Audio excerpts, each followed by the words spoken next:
زبور 99۔ خداوند سلطنت کرتا ہے، قومیں کانپیں، وہ کروبیوں پر بیٹھتا ہے، زمین لرزے۔ خداوند سیون میں بزرگ ہے اور وہ سب قوموں پر بلند و بالا ہے۔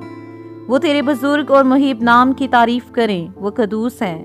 بادشاہ کی قوت انصاف پسند ہے، تو راستی کو قائم کرتا ہے، تو ہی نے عدل اور صداقت کو یعقوب میں رائج کیا۔ تم خداوند ہمارے خدا کی تمجید کرو اور اس کے پاؤں کی چوکی پر سجدہ کرو، وہ قدوس ہے۔ اس کے کاہنوں میں سے موسیٰ اور ہارون نے، اور اس کا نام لینے والوں میں سے سیمیول نے خداوند سے دعا کی اور اس نے ان کو جواب دیا۔ اس نے بادل کے ستون میں سے ان سے کلام کیا، انہوں نے اس کی شہادتوں کو اور اس آئین کو جو اس نے ان کو دیا تھا مانا۔ اے خداوند ہمارے خدا، تو ان کو جواب دیتا تھا، تو وہ خدا ہے جو ان کو معاف کرتا رہا، اگرچہ تو نے ان کے اعمال کا بدلہ بھی دیا۔ تم خداوند ہمارے خدا کی تمجید کرو اور اس کے مقدس پہاڑ پر سجدہ کرو، کیونکہ خداوند ہمارا خدا قدوس ہے۔ پاک کلام پڑھے اور سنے جانے کے وسیلہ سے ہم سب کو برکت ملے، آمین۔